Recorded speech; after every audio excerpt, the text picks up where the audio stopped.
Senator Adam Schiff thought he could destroy Tulsi Gabbard's nomination with one brutal accusation. During her Senate Intelligence Committee hearing, he looked straight into the cameras and declared she was functioning as a Russian asset. Fatal error. Lieutenant Colonel Gabbard, combat veteran, 3 war zone deployments over 20 years in uniform, didn't flinch. Instead, she reached into her briefcase and pulled out a classified folder with FBI seals. Senator, since you're questioning my loyalty on national television, perhaps we should discuss the FBI whistleblower testimony about you. The one where your own Democratic staffer told federal agents you personally approved leaking classified intelligence to destroy a sitting president. The hearing room exploded. What unfolded over the next 5 hours will be studied for generations as the most complete dismantling of a politician's credibility ever captured on camera. Smash that like button because you're about to witness a decorated military officer systematically expose years of corruption with declassified evidence that will leave you speechless. Schiff believed his reputation as the former House Intelligence Committee chairman, the man who led Trump's impeachment, made him untouchable. He believed his new Senate seat gave him immunity from accountability. He believed a decorated veteran wouldn't dare challenge his authority. He was catastrophically wrong. This isn't just another political confrontation. This is the moment when someone with access to America's deepest secrets decided that truth matters more than Washington's power games. This is a combat veteran who processed casualty reports in Iraq using that same systematic precision to dismantle decades of alleged corruption live on camera with receipts. Bigger than Watergate. Try bigger than anything we've seen, because this time the evidence isn't leaked documents or anonymous sources. It's FBI 302 reports, Inspector General findings, Special Counsel conclusions, federal agency criminal referrals, all presented by someone whose moral authority is unquestionable. You're about to watch military honor collide head-on with deep state corruption. And there's only going to be one winner. It was a cold January morning in Washington, D.C. But what happened in the Senate Intelligence Committee hearing room would set American politics on fire. Tulsi Gabbard sat at the witness table, her lieutenant colonel uniform bearing the combat medical badge and awards from 3 deployments to war zones in Iraq, Kuwait, and Africa. She'd been nominated as Director of National Intelligence. And this confirmation hearing would determine whether she'd lead America's 17 intelligence agencies. But Adam Schiff had other plans. The newly elected senator from California had spent weeks orchestrating opposition to Gabbard's nomination. As the former chairman of the House Intelligence Committee and lead prosecutor in President Trump's first impeachment, Schiff was the Democratic Party's most prominent voice on national security issues. He'd built his entire political brand on being the adult in the room, the serious legislator who understood intelligence and protected American interests from foreign adversaries. Today, he planned to destroy Tulsi Gabbard's nomination with the same tactics he'd used to dominate Washington for nearly 2 decades. The hearing had proceeded normally for the first 2 hours. Republican senators praised Gabbard's military service and congressional experience. Democratic senators raised concerns about her foreign policy positions, particularly her 2017 meeting with Syrian President Assad, and her criticism of certain military interventions. Gabbard handled the questions with the same composed precision she demonstrated commanding soldiers in combat zones. But Senator Schiff had been waiting for his moment. When Chairman Mark Warner of Virginia recognized him for questioning Schiff, adjusted his microphone with practiced precision, the C-SPAN cameras zoomed in on his face, which wore the expression of grave concern he'd perfected over years of high-profile investigations. Director nominee Gabbard, he began, his voice carrying the weight of prosecutorial authority. I want to address what I believe are fundamental disqualifications for the position of Director of National Intelligence. The hearing room fell quiet. Even the staffers lining the walls stopped shuffling papers. You're meeting with Bashar al-Assad, a brutal dictator who has used chemical weapons against his own people. Schiff continued, your repeated defense of Russian positions on Ukraine and Syria, your attacks on America's intelligence community, calling them part of some deep state conspiracy, your appearance on Russian state television promoting narratives that serve Vladimir Putin's interests. He paused for effect, looking directly at her with the same intensity he'd used when prosecuting Soviet spies as a federal prosecutor decades earlier. Madam Director nominee, I don't question your military service. But I must question your judgment, your loyalties, and frankly whether you understand that you have been manipulated by foreign adversaries to serve their interests rather than America's." The gallery erupted in whispers. Journalists frantically typed on their laptops. Republican senators looked shocked at the directness of the attack. But Schiff wasn't finished. "Let me be clear," he said, his voice rising slightly. "Your pattern of behavior, your consistent alignment with authoritarian regimes, your attacks on our intelligence professionals who risk their lives to protect this country. All of this leads me to a deeply troubling conclusion." He leaned forward, looking directly into the camera. "You represent a clear and present danger to American national security. And whether you realize it or not, whether it's intentional or not, you are functioning as a Russian asset. And I cannot in good conscience vote to put someone with your record in charge of our nation's intelligence apparatus." The words hung in the air like a death sentence. Russian asset. Adam Schiff had just accused a decorated combat veteran, a lieutenant colonel still serving in the Army Reserve, a former member of Congress, of being a foreign asset on live television in front of millions of Americans watching the confirmation hearing. What happened next will be studied in political science classes for generations. Tulsi Gabbard sat perfectly still for exactly 3 seconds. Not moving, not blinking, just staring at Senator Schiff with the kind of ice-cold calm that only comes from someone who's faced real enemies in real combat situations.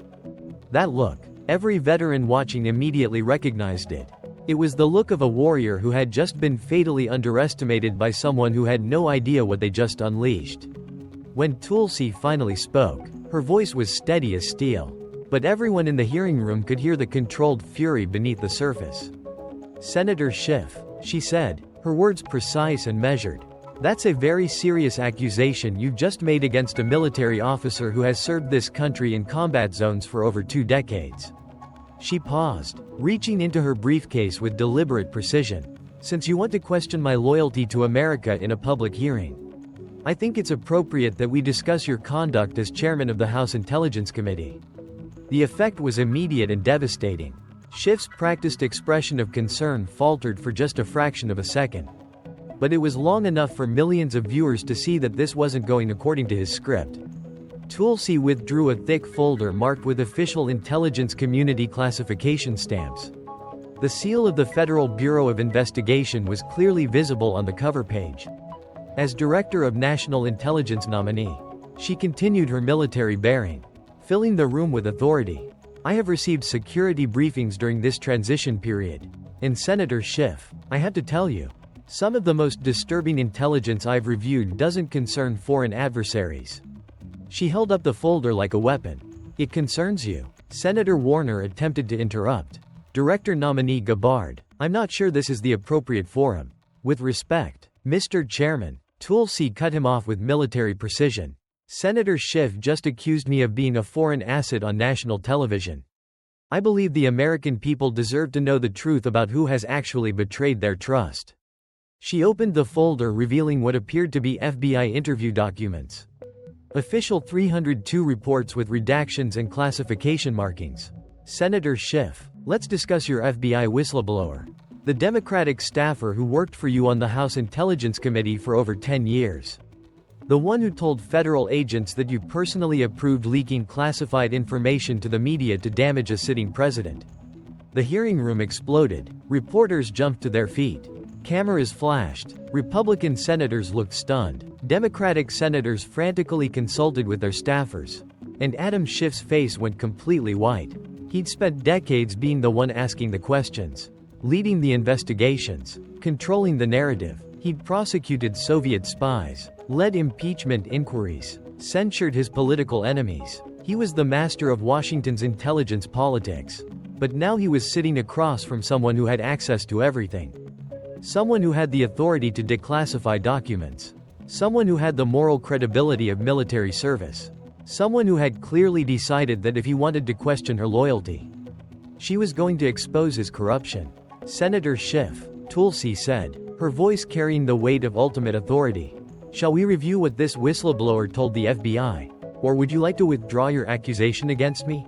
The power dynamic had shifted completely. Adam Schiff, the man who'd controlled Washington's intelligence narrative for years, was suddenly the one on the defensive. And Tulsi Gabbard, with the full authority of the intelligence community behind her, was just getting started. The Senate hearing room had transformed from a routine confirmation proceeding into something resembling a war crimes tribunal. Tulsi opened her FBI folder with the methodical precision of someone who'd conducted countless intelligence briefings in combat zones while Schiff sat frozen in his chair. Clearly recognizing that his carefully planned attack had backfired catastrophically, Senator Schiff Tulsi began her voice carrying the weight of prosecutorial authority. In March 2017, you went on national television and told the American people you had seen more than circumstantial evidence that President Trump's campaign colluded with Russia. Do you remember that Schiff tried to interrupt director nominee? These are old allegations that have been I'm not asking about allegations. Senator Tulsi cut him off with military precision. I'm asking if you remember telling Chuck Todd on Meet the Press that you had seen evidence. Yes or no? The directness of the question delivered with combat veteran intensity left no room for political deflection. I believed at the time that the evidence warranted investigation. Schiff responded carefully. That's not what I asked. Tulsi replied. You didn't say warrants investigation. You said you had seen evidence. Direct evidence. Clear evidence. You said this hundreds of times on television over 3 years. She produced another document from her folder. This one appeared to be a comprehensive media analysis. Our intelligence community has compiled every public statement you made about Russia collusion between 2017 and 2020. 227 television appearances, 43 radio interviews, dozens of press conferences, and public statements, all claiming you had seen clear evidence. Tulsi looked directly at him with the intensity that had earned her respect in war zones. But Senator, you were the ranking member and then chairman of the House Intelligence Committee. You had access to all the classified intelligence. And that intelligence showed there was no evidence of collusion. The Mueller report confirmed it. The Inspector General confirmed it. And most importantly, Special Counsel Durham's report confirmed it. She held up what appeared to be an official FBI document with visible classification markings. But what you didn't tell the American people, Senator, is that while you were making these claims on television, you were allegedly doing something even worse behind closed doors. Tulsi pulled out a document labeled FBI 302 interview report with prominent classification stamps. This is an FBI interview report from August 2017 with a career intelligence officer who worked on your House Intelligence Committee staff for over a decade. A Democrat, I should note, someone who believed in your mission. The specificity sent a chill through the room. This wasn't political rhetoric. This was documented federal law enforcement evidence. This whistleblower told the FBI that in March 2017, you called an all-staff meeting. According to the FBI's documentation of this witness testimony, you stated that the committee would leak classified information, and I'm quoting from the FBI report here, which was derogatory to President of the United States, Donald J. Trump. The gallery erupted in shocked whispers. Tulsi waited for silence before continuing. The whistleblower further stated that you said this information would be used to indict President Trump.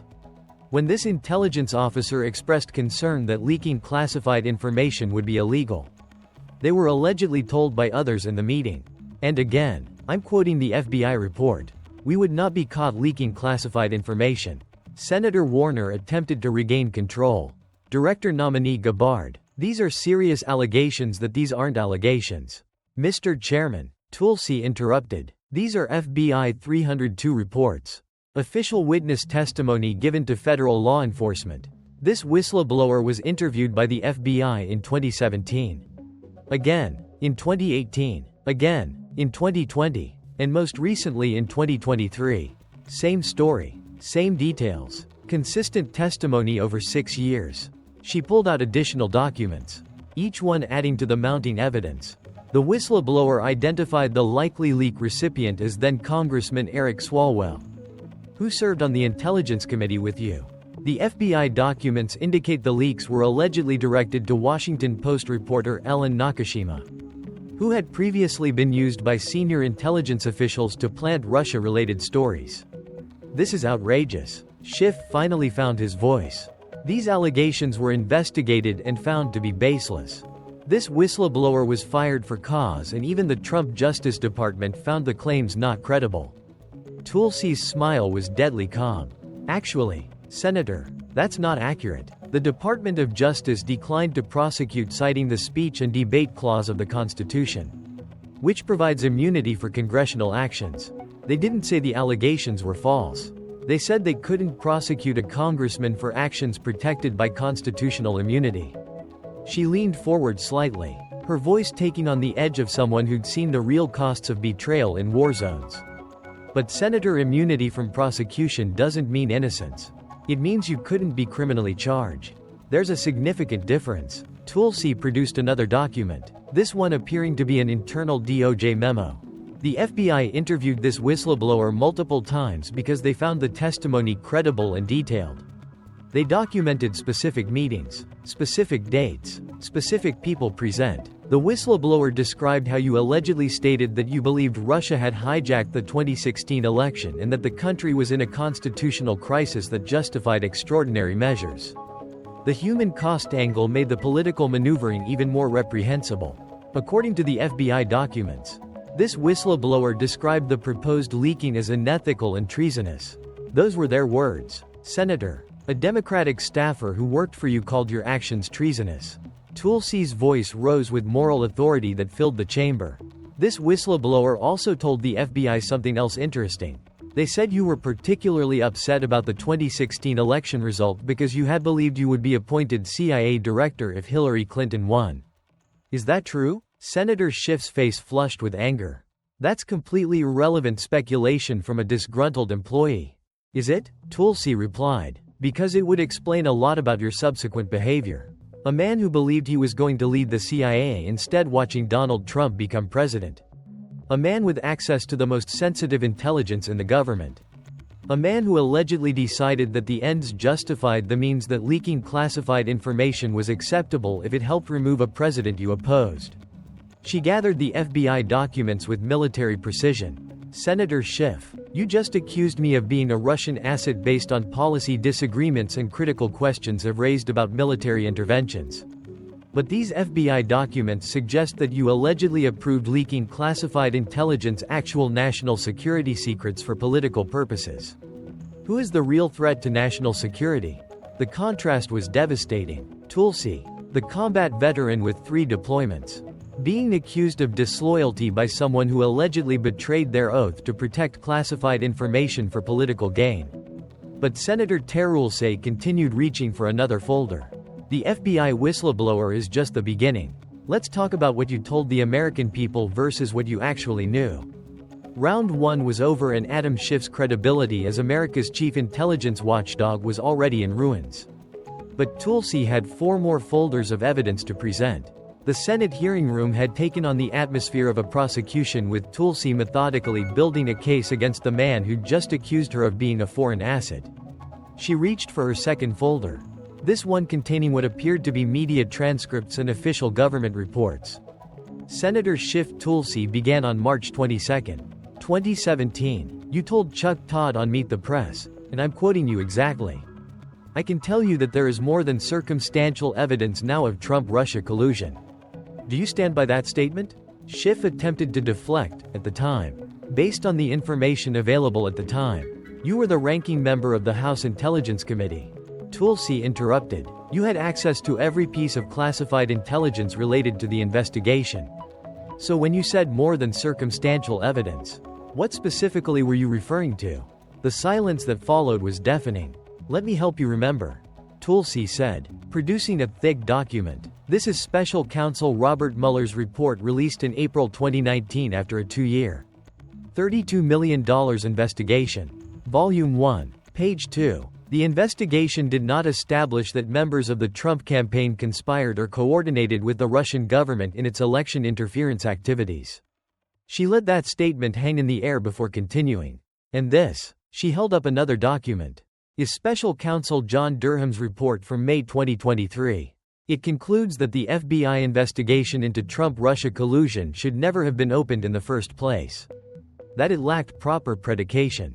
That the conspiracy theory was invented, funded, and spread by President Trump's political rivals.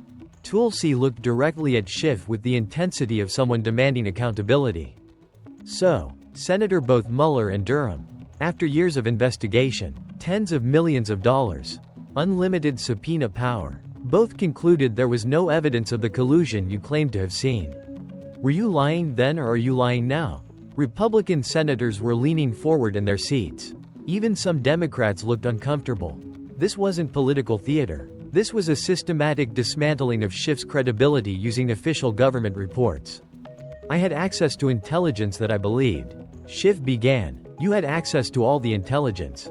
Tulsi cut him off. As ranking member and then chairman, you saw everything. And according to both Mueller and Durham, there was nothing there, which means one of three things. Either you're incompetent at reading intelligence, you're deliberately dishonest, or you decided that your political goals justified lying to the American people. She pulled out what appeared to be a comprehensive media compilation. Senator, between March 2017 and March 2019, you appeared on television 227 times making claims about Trump-Russia collusion. CNN, MSNBC, ABC, CBS, NBC. You went on every network multiple times. Always with the same message. You had seen clear evidence. Direct evidence. More than circumstantial evidence. Tulsi began reading from the transcript compilation. March 2017. CNN. The evidence is damning. July 2017. MSNBC. I can tell you that the case is more than circumstantial. December 2017. Meet the Press. There is ample evidence of collusion. March 2018. The View. The evidence of collusion is in plain sight. With each quote, the case against Schiff's credibility grew stronger. Senator, you didn't say we should investigate or there are questions. You said you had seen evidence. You stated it as fact. And you did this for years. Even after the Mueller investigation had access to far more information than Congress, and found nothing. Hulse's voice took on the weight of moral judgment. Do you understand what you did to this country? Families were torn apart. People stopped speaking to their relatives because they believed your claims. Americans lost faith in their elections, their government, their fellow citizens. And it was all based on claims you made that were proven false by every serious investigation. She held up another document. This one with official congressional seals. In June 2023, your own colleagues in the House of Representatives censured you. House Resolution 521 specifically cited your conduct, stating that you abused your position of extreme trust by alleging evidence of collusion that never existed. Your own body, Mr. Schiff, formally condemned you for misleading the American people. The censure was devastating proof that even Congress had concluded Schiff had abused his position. The resolution passed 213 to 209. Senator, every Republican voted to censure you. Even some Democrats were uncomfortable defending your conduct, though they ultimately voted along party lines. But the American people saw the truth. You were formally condemned for lying about one of the most serious national security matters in modern history. Tulsi leaned back slightly, letting the weight of evidence settle. Senator Schiff, you cost the American taxpayers $32 million for the Mueller investigation. You consumed thousands of hours of congressional time. You dominated news cycles for years. You destroyed careers and reputations. And it was all based on evidence that every serious investigation concluded never existed. She paused for effect. And now you sit here freshly elected to the Senate and you have the audacity to accuse me.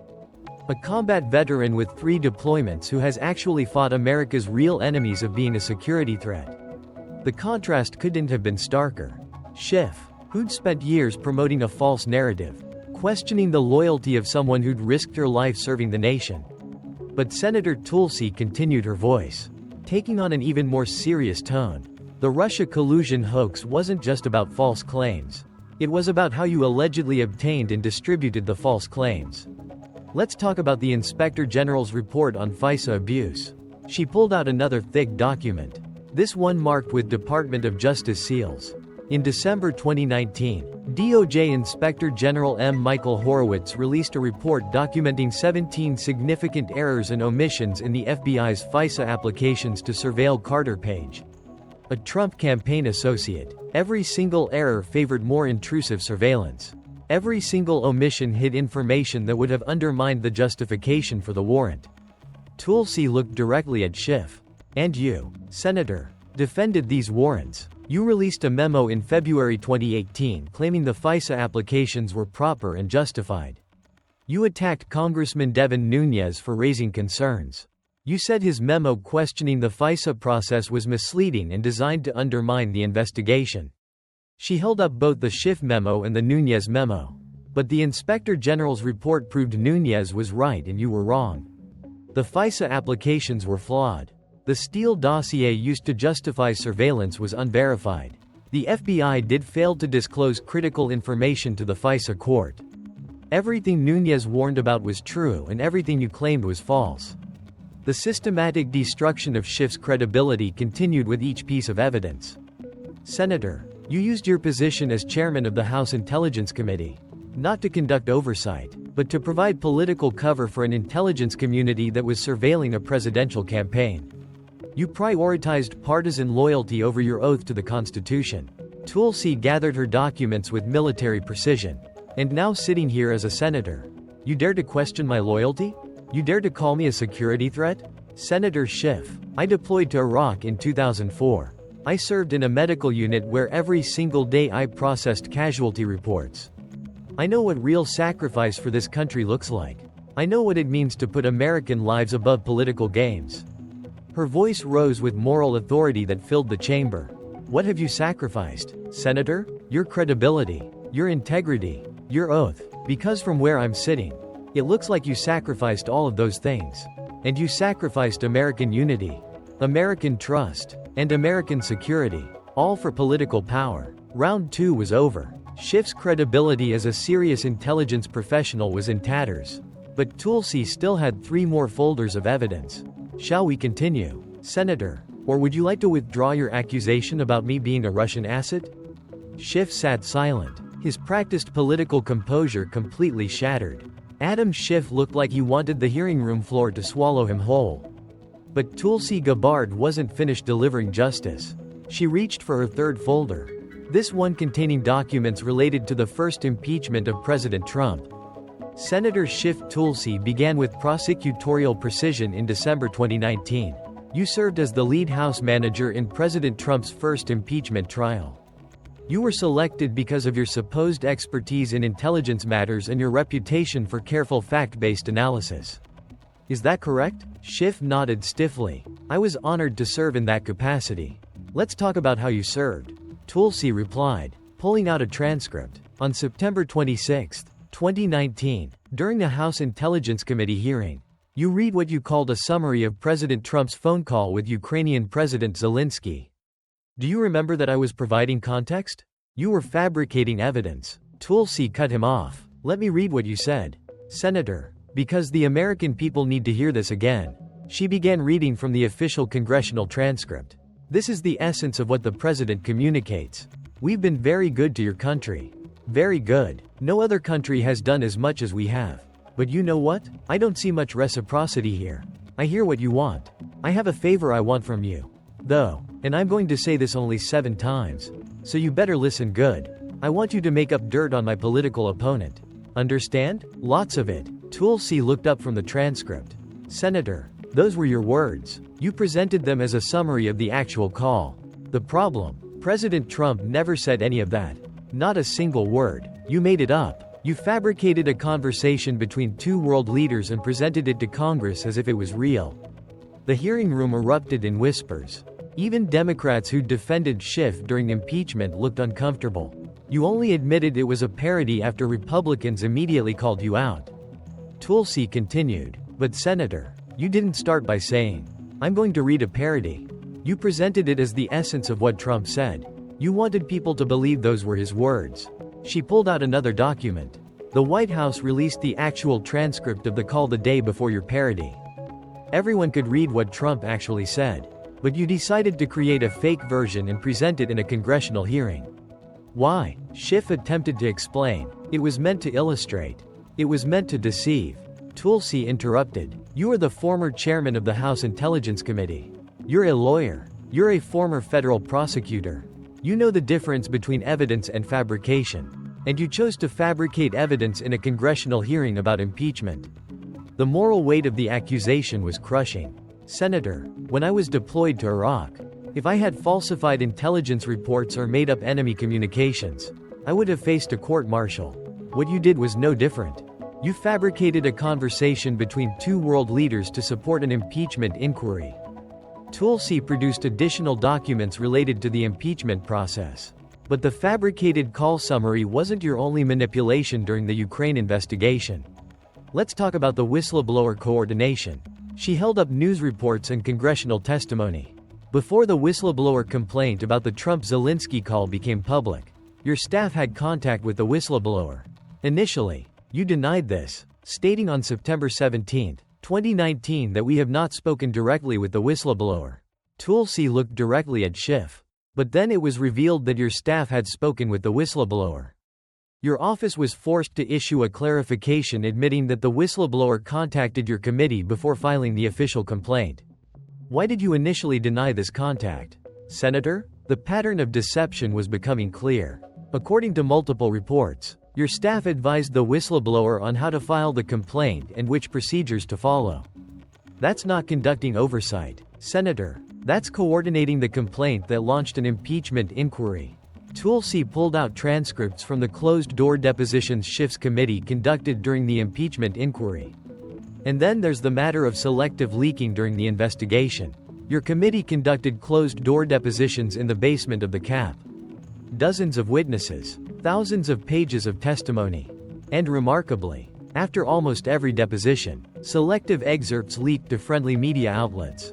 She held up a compilation of news articles, all citing sources familiar with the testimony. The Washington Post, New York Times, CNN, MSNBC. They all got the same leaked information. Always the parts that made Trump look guilty. Never the parts that provided context or exoneration. And when the full transcripts were released, they often told a very different story than the leaked excerpts suggested. Senator Warner tried to intervene.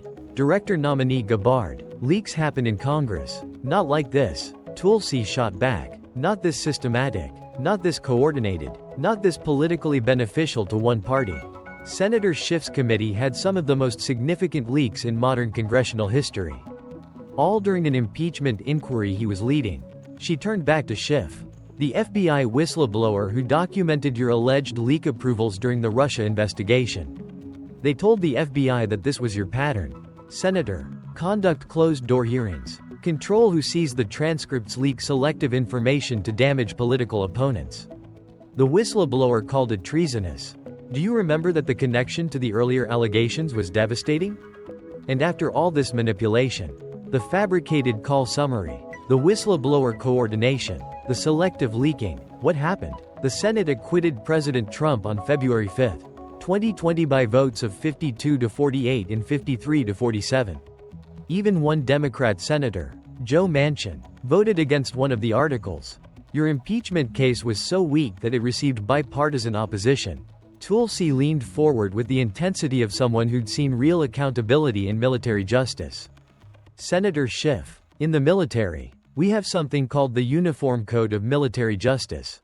If an officer fabricates evidence, coordinates with complainants, or selectively leaks classified information, they face serious consequences. Courts-martial, dishonorable discharge, prison. Her voice rose with moral authority.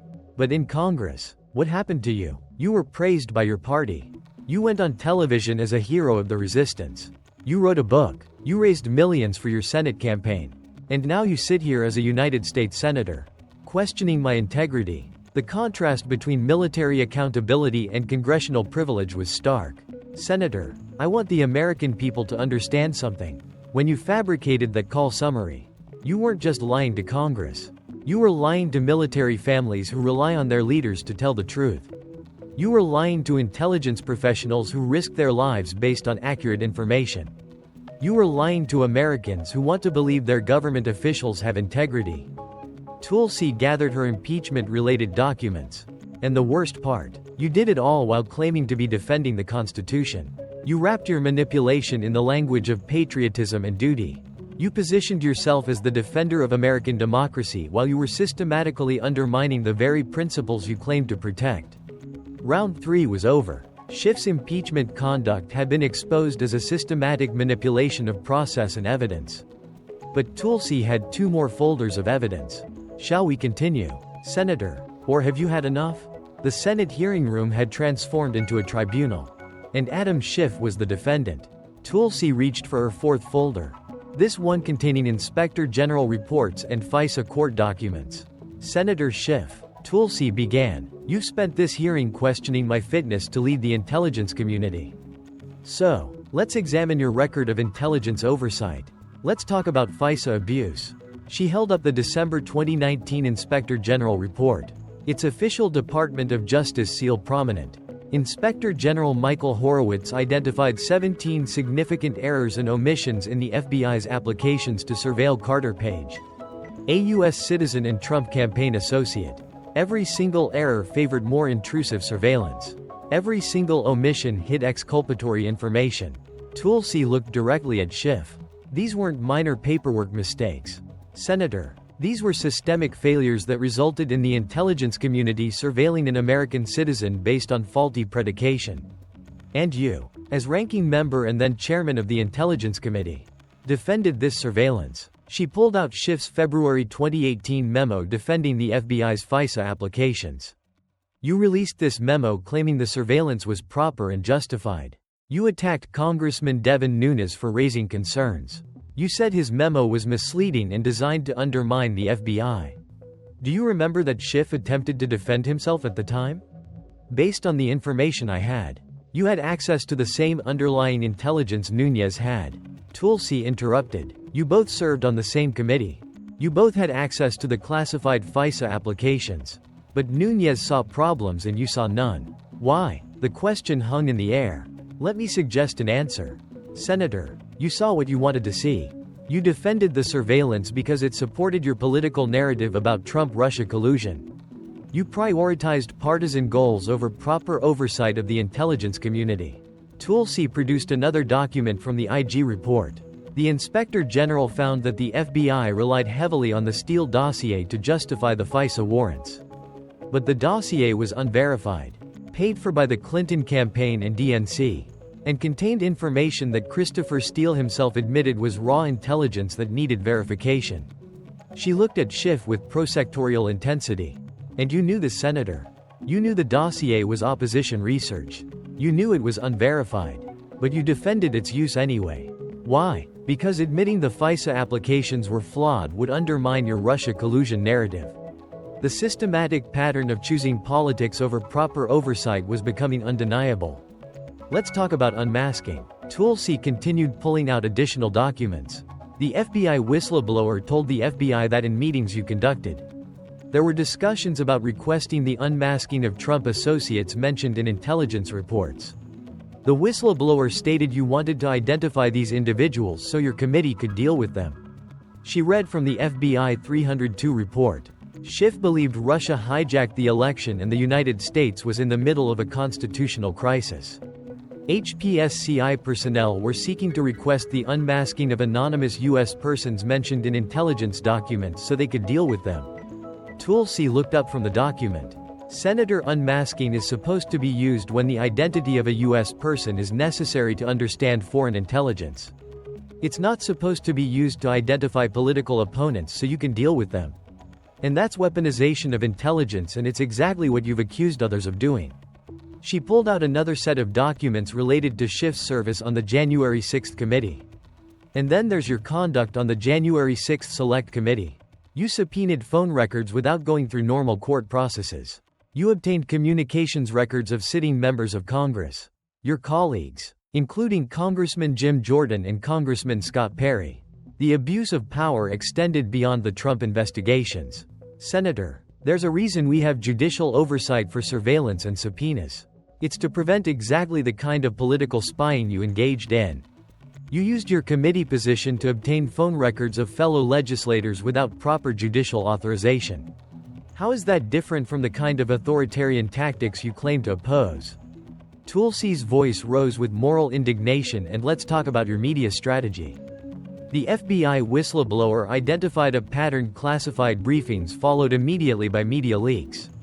CNN, MSNBC, Washington Post, New York Times, they all got the same information. Always from sources familiar with the intelligence. Always harmful to Trump. Always coordinated with your committee's political goals. She held up a timeline analysis showing the correlation between committee activities and media reports. March 20, 2017. Classified briefing on Russia investigation. March 20, 2017. Evening Washington Post reports classified details. April 6, 2017. Closed committee hearing. April 6, 2017. Evening CNN reports classified information. The pattern repeats dozens of times. Tulsi looked directly at Schiff. Senator, either your committee had the worst security in congressional history or someone was systematically leaking classified information to shape political narratives. The FBI whistleblower says it was the latter and they say you approved it. The weight of evidence was crushing. You've positioned yourself as the guardian of intelligence community integrity. You've written books about defending democracy. You've given speeches about protecting national security. But the evidence suggests you did the opposite. You weaponized intelligence for political gain. Tulsi leaned back slightly. Senator Schiff, I served in intelligence roles during my military deployments. I processed classified information in combat zones. I know how seriously we're supposed to treat national security secrets. And I know what happens to military personnel who leak classified information. They go to prison. Chelsea Manning, reality winner. They leaked classified information for what they believed were righteous reasons and they went to federal prison. Her voice took on a harder edge. But you, Senator, you allegedly approved systematic leaking of classified intelligence to damage a sitting president. And you got a book deal and a Senate seat. What kind of message does that send? Round 4 was over. Schiff's record of intelligence oversight had been exposed as systematic weaponization for political purposes. But Tulsi had one more folder. Senator Schiff, I have one more issue to address and it has nothing to do with intelligence, Russia or impeachment. It has to do with your personal conduct and integrity. Tulsi opened her final folder and the change in Schiff's demeanor was immediate. If the previous evidence had been politically damaging, what came next threatened his freedom. Senator Schiff, Tulsi began with deadly calm. In May 2025, the Federal Housing Finance Agency sent a letter to the Department of Justice. That letter is now part of an ongoing investigation, but its contents have been made public. Let's discuss what it alleges. She held up what appeared to be an official federal agency document. The FHFA alleges that you falsified bank documents and property records related to a home in PTOAC, Maryland. Specifically, that you misrepresented this property as your primary residence on mortgage applications and refinancing documents between 2003 and 2019. The hearing room fell silent. This wasn't about political differences or intelligence oversight. This was about potential federal crimes. Senator, the reason this matters is simple: falsifying information on federal loan applications is mortgage fraud. It's a federal crime that can result in significant fines and prison time. And the reason people do it is to obtain better loan terms, lower interest rates, better conditions by lying about their primary residence. Tulsi pulled out property records and tax documents that appeared to be part of the investigation. According to the FHFA referral, you claimed the Maryland property as your primary residence to get favorable mortgage terms while actually living primarily in California, which is where you served as a congressman representing the 28th and later 30th districts. Is that accurate? Senator Schiff's face flushed with anger. This is a politically motivated witch hunt by the Trump Justice Department. These allegations are baseless. And Senator Tulsi interrupted with military precision. The Federal Housing Finance Agency is an independent regulatory agency. It's not part of the Justice Department. It's not controlled by the president. Its referral to DOJ is based on its own investigation of potential violations of federal housing finance laws. She let that correction sink in before continuing. The FHFA's mandate is to ensure the integrity of the housing finance system. When they refer cases to the Justice Department, it's because they believe there's evidence of violations. This isn't a political prosecution. This is a regulatory agency doing its job. Tulsi produced what appeared to be a timeline analysis. The alleged fraud occurred over 16 years. Senator, from 2003 to 2019. That's not a one-time mistake or a misunderstanding. That's a systematic pattern of allegedly misrepresenting your primary residence to obtain hundreds of thousands of dollars in improper financial benefits. The specific numbers made the allegations more concrete and serious. Let's put this in context. Tulsi continued. Ordinary Americans who falsify mortgage applications face serious consequences. They lose their homes. They pay massive fines. They go to federal prison. But you, Senator, allegedly did this for 16 years while serving in Congress. While having access to classified intelligence while positioning yourself as a guardian of ethical government. The hypocrisy was devastating. And your response to these allegations? You called them political retribution. You claimed President Trump was targeting his enemies. But Senator Trump didn't file the FHFA referral. Career housing finance regulators did. Trump didn't conduct the investigation. Federal investigators did. Tulsi looked directly at Schiff with the intensity of someone demanding accountability. Senator, there's a pattern here that the American people need to see. Allegedly falsifying mortgage documents. Allegedly approving classified leaks. Fabricating evidence in impeachment hearings. Misleading the public about Russia collusion. Defending FISA abuse. It's all the same pattern. Rules don't apply to you when you have a righteous political goal. She gestured to all 5 folders spread before her. That's not public service. Senator, that's corruption wrapped in the language of patriotism. Tulsi began gathering her documents. The Maryland U.S. Attorney's Office is investigating the mortgage fraud allegations. That investigation is ongoing, but what's already public is enough to raise serious questions about your integrity, your honesty, and your fitness to serve in any position of public trust. She looked at the full committee. Mr. Chairman, members of this committee, Senator Schiff began this hearing by questioning my loyalty to America. He called me a Russian asset. He suggested I was unfit to lead the intelligence community. Tulsi stood her military bearing commanding the room. But the evidence I presented today shows a very different picture. FBI whistleblower testimony alleging systematic leak approvals. Special counsel and inspector general reports proving his Russia collusion claims were false. Documentation of impeachment manipulation. IG findings of FISA abuse he defended and federal agency referral for mortgage fraud investigation. Her voice rose with moral authority. Senator Schiff, I have served this country in uniform for over 20 years. I deployed to combat zones 3 times. I've earned the Combat Medical Badge. I've led soldiers in war. I've processed casualty reports for Americans who died serving their country. I've kept my oath to the Constitution even when it was difficult. Even when it was unpopular. Even when it cost me politically. She looked directly at him. What have you sacrificed for this country? Senator, your integrity, your honesty, your oath, because from where I stand, it looks like you've sacrificed all of those things for political power and personal gain. The contrast between authentic military service and political corruption was complete.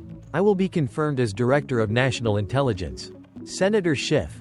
And when I am one of my first priorities will be ensuring that the intelligence community is never again weaponized for political purposes. That whistleblowers who report wrongdoing are protected, not ignored. That oversight means actual oversight, not political protection, for abuses that support your partisan narrative. Tulsi placed her hand on the stack of evidence folders. And Senator, I will be referring your conduct. The FBI whistleblower allegations. The FISA abuse defense. The alleged leak approvals to the appropriate authorities for review.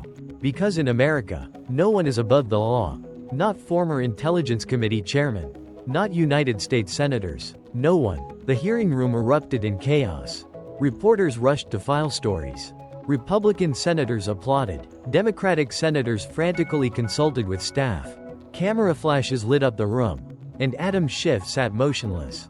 The man who'd spent decades as Washington's most powerful congressional investigator now thoroughly investigated and exposed himself. Tulsi remained standing, her military bearing and moral authority filling the chamber. Mr. Chairman, I have no further statement. I'm prepared to answer any additional questions from the committee. But the questions were over. The confirmation was over. The destruction of Adam Schiff's credibility was complete. The immediate aftermath of Adam Schiff's systematic destruction in the Senate hearing created a political earthquake that fundamentally altered Washington's power dynamics. Within minutes of Tulsi's final statement, the footage became the most viewed congressional hearing in American history. With social media platforms struggling to handle the unprecedented traffic, the clips were devastating and impossible to ignore. Schiff's Russian asset accusation, Tulsi's ice-cold response, The FBI whistleblower documents. The Mueller and Durham report contradictions. The fabricated impeachment evidence. The FISA abuse defense. The mortgage fraud investigation. Each revelation more damaging than the last. And throughout it all, Tulsi's unshakable military bearing and moral authority providing a stark contrast to Schiff's political manipulation. Social media exploded with organic support that transcended party lines. Schiff bows reached 500 on 100 million mentions in the first 24 hours, becoming one of the fastest trending topics in internet history. #Tulsi for Justice hit 400 million mentions at Intelligence Reform Drain. The swamp and #military vs deep state alt trended globally as Americans shared clips and commentary about what they'd witnessed. The international reaction was equally profound. Foreign media, which had spent years covering American political dysfunction, was forced to acknowledge that the system had finally produced authentic accountability. Combat veteran exposes congressional corruption with declassified evidence. Led the BBC. America's intelligence watchdog, watched by FBI whistleblower, was the headline in Germany's Der Spiegel. Military values defeat Washington Games ran in Japan's Asahi Shimbun. But the most significant immediate impact was on American confidence and accountability. For years, polling had shown declining trust in Congress, particularly in its ability to oversee intelligence agencies. The Schiff hearing represented something Americans hadn't seen in decades. Authentic exposure of wrongdoing by someone with unquestionable credibility and access to irrefutable evidence. The Democratic Party went into damage control mode. Emergency caucus meetings were called as party officials realized that Schiff's corruption allegations implicated the broader Democratic approach to the Trump investigations. Within hours of the hearing, 5 Democratic senators who'd initially opposed Gabbard's nomination quietly announced they would vote to confirm her. 3 more said they would vote present rather than defend Schiff's record. Senator Chuck Schumer, the Democratic leader, issued a carefully worded statement. The Senate Intelligence Committee will thoroughly review all allegations raised during today's hearing. While we have concerns about some of Director nominee Gabbard's foreign policy positions, we respect her military service and acknowledge the seriousness of the evidence she presented. The statement was remarkable for what it didn't say. No defense of Schiff. No dismissal of the allegations. No criticism of Tulsi's decision to publicly reveal the FBI whistleblower information. Republican reaction was jubilant. Senator Tom Cotton of Arkansas, a Harvard Law graduate and Army veteran who'd served in Iraq and Afghanistan, gave an immediate floor speech praising Tulsi's courage in speaking truth to power and calling for a full Senate investigation into the systematic weaponization of intelligence for political purposes. Senator Lindsey Graham, never one to miss a political opportunity, announced he would introduce legislation requiring congressional intelligence oversight committees to report any classified leak investigations to the full Senate. If there are FBI files documenting congressional leak approvals, the American people have a right to know, Graham declared. The confirmation vote scheduled for the following week became almost anticlimactic. Tulsi was confirmed 52-48 with 3 Democrats joining all Republicans in support.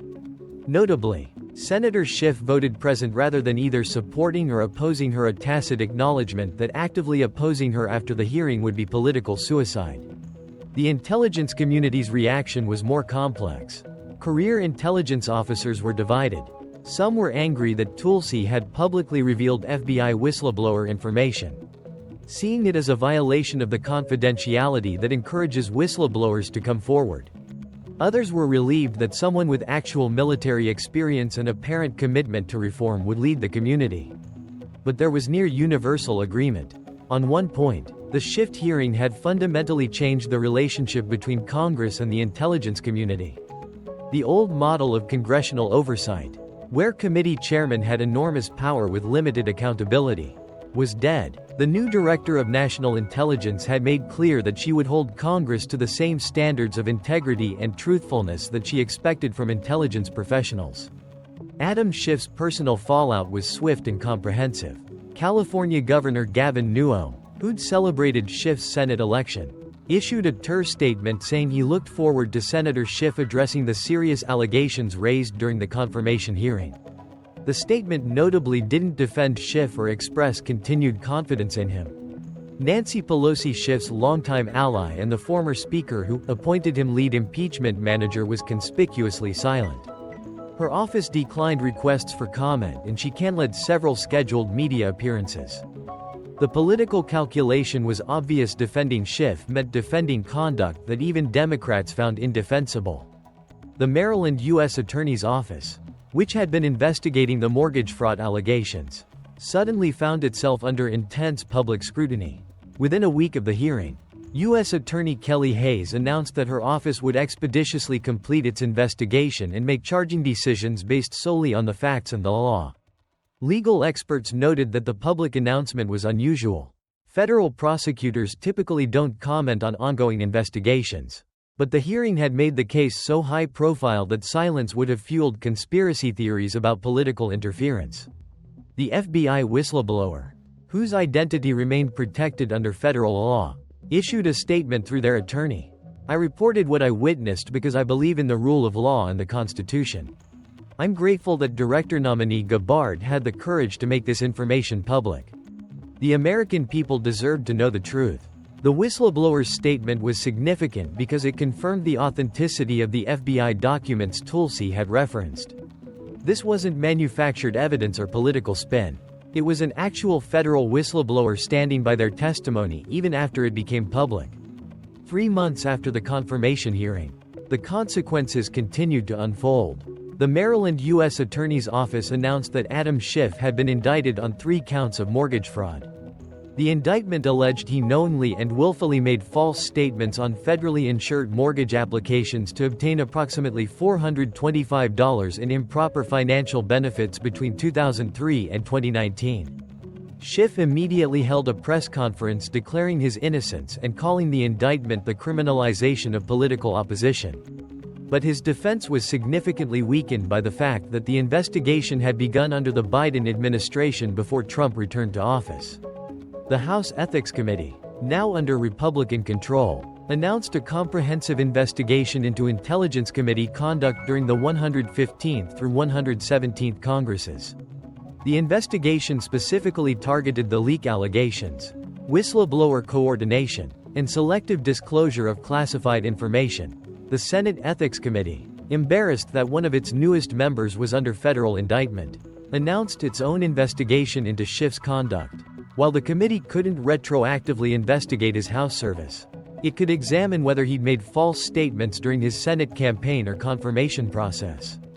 Tulsi Gabbard, now leading the intelligence community, implemented sweeping reforms. First, she established a new Inspector General position specifically responsible for investigating congressional intelligence leaks. If members of Congress are going to have access to our most sensitive secrets, she announced, they need to be held to the same standards as intelligence professionals. That means serious consequences for unauthorized disclosures. Second, she created a whistleblower ombudsman position to ensure that intelligence community employees who report wrongdoing are protected and their claims properly investigated. The FBI whistleblower who reported congressional leak approvals was ignored for years. Tulsi explained, "That will never happen again under my leadership." A third, she initiated a comprehensive review of FISA procedures to implement the Inspector General's recommendations for reform. The American people's trust in surveillance authorities has been severely damaged. She acknowledged, "We need to restore that trust through transparency and accountability." 1 year after the hearing, the political and legal consequences continued.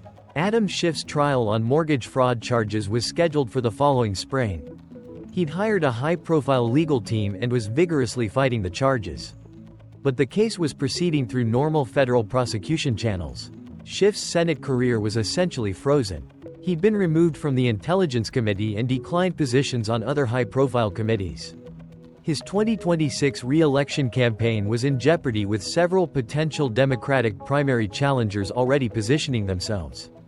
Most significantly, Schiff had lost the thing he valued most: his reputation as Washington's most serious voice on intelligence matters. He was no longer invited on Sunday talk shows. His op-eds were no longer published in major newspapers. His books stopped selling. He'd gone from being the most powerful congressional voice on national security to a cautionary tale about the abuse of power. Tulsi Gabbard, meanwhile, had become one of the most respected figures in American national security. Her approval ratings exceeded 65%. Remarkable for someone in such a partisan position. Republicans trusted her because of her military service and willingness to confront corruption. Democrats respected her because she'd implemented serious intelligence reforms and protected whistleblowers. The cultural impact was even more significant than the political fallout. The Schiff hearing, as it became known, had created a new template for political accountability. Americans had watched a combat veteran use declassified evidence to systematically expose corruption by someone who'd positioned himself as above reproach.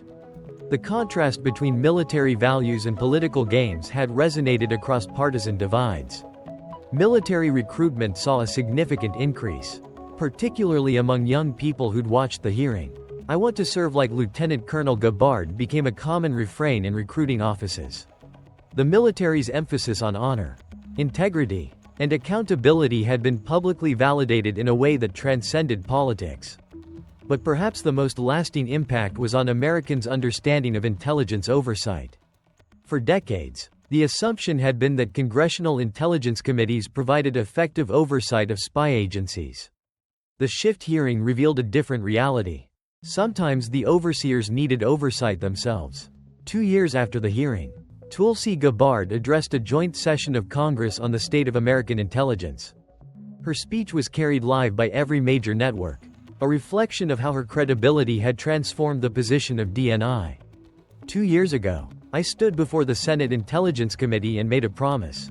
I promised that if confirmed, I would ensure our intelligence community serves the American people, not political parties. I promised that whistleblowers who report wrongdoing would be protected, not ignored. I promised that congressional oversight would mean actual oversight, not political protection for abuses. She paused, looking at the assembled members of Congress. "I'm here today to report that we've kept those promises.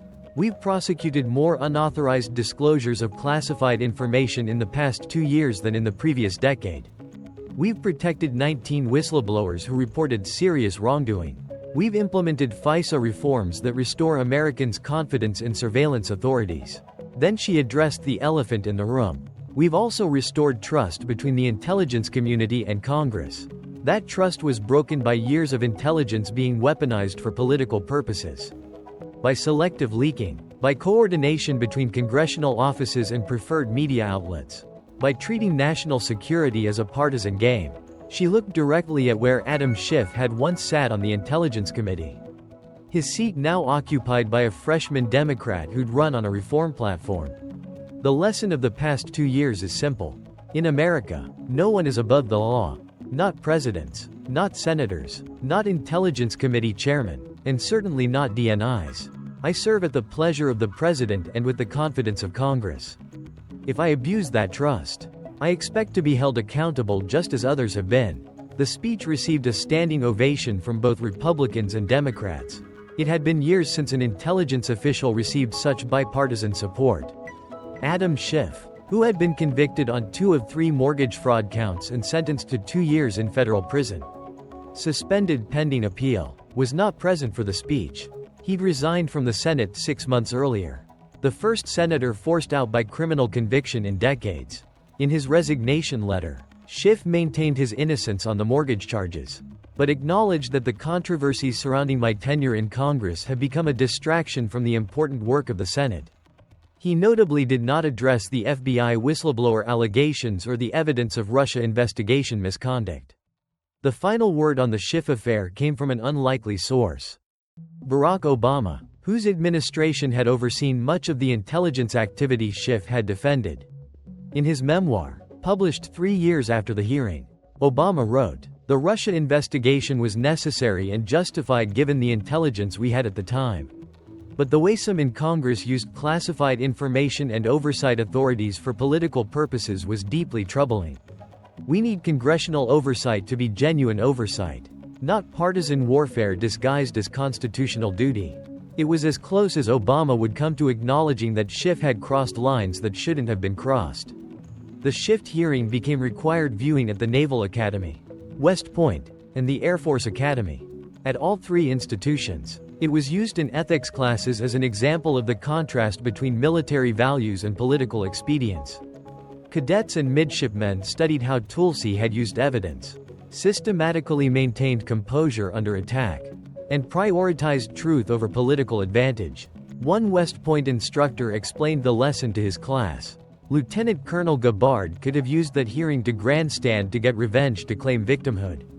Instead, she used it to present evidence methodically and hold someone accountable for serious misconduct. That's leadership. That's what we expect from officers. 5 years after the hearing, Tulsi Gabbard stepped down as DNI to return to active military duty. Having served what she called my tour in Washington, she left behind an intelligence community that was more trusted, more accountable, and more professional than when she'd arrived. Her farewell address to IC employees was characteristically direct. When I took this job, I made a promise to restore honor to intelligence work. I promised that we would serve America, not political parties. I promised that truth would matter more than narrative. I promised that you, the dedicated professionals who risk everything to keep America safe, would be led by someone who understood what service really means. She looked at the assembled intelligence officers. We kept those promises together. You did the hard work. You collected the intelligence, analyzed the threats, briefed the decision makers. All I did was ensure that no one, not in Congress, not in the media, not even in our own ranks, could abuse your work for political gain. The standing ovation lasted several minutes. Adam Schiff, released from federal prison after serving 14 months of his suspended sentence, watched the farewell address from his home in California. He'd attempted a political comeback, running for his old congressional seat, but lost in the Democratic primary to a candidate who ran explicitly on restoring integrity to intelligence oversight. In interviews he gave years later, Schiff remained bitter about what he called the political prosecution of his mortgage fraud case and the weaponization of FBI whistleblower complaints against him. But he never directly addressed the evidence Tulsi had presented, never explained the contradiction between his public claims about Russia evidence and the Mueller and Durham findings, never accounted for the fabricated impeachment call summary.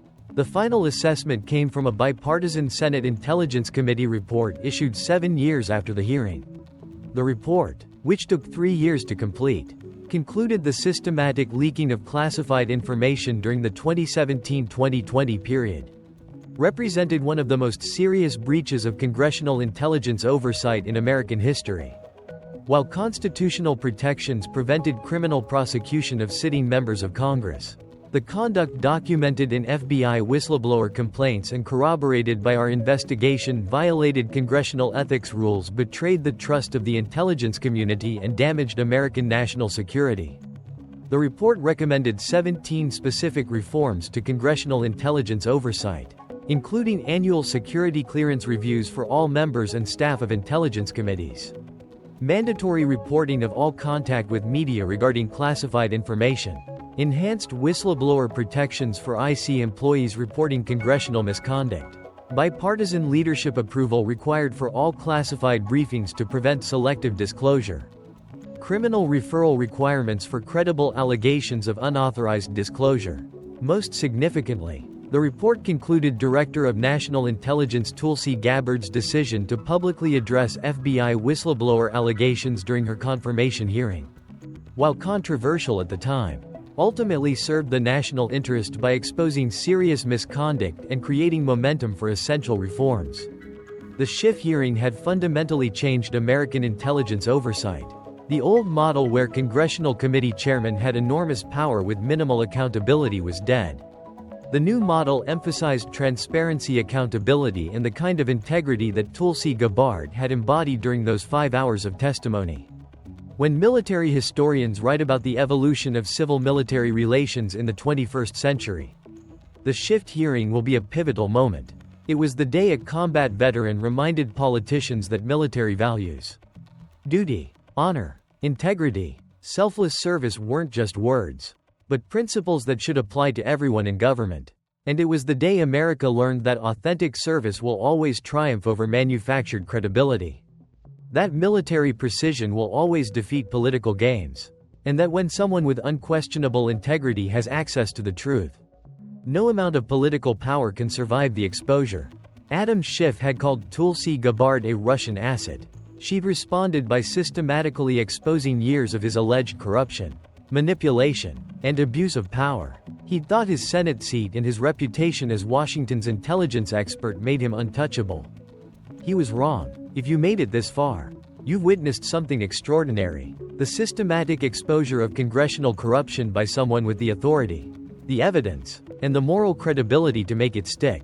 Smash that like button if justice was served. Subscribe for more content exposing Washington's deep state corruption. Comment below. Should more politicians face this level of scrutiny?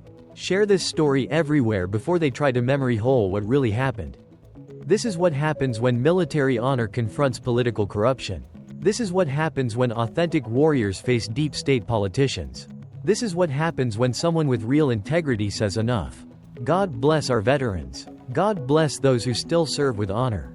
God bless whistleblowers who risk everything to expose wrongdoing. And God bless everyone who still believes America is worth fighting for. The swamp is deeper than we imagined. But it's not impossible to drain when the right person has access to the truth.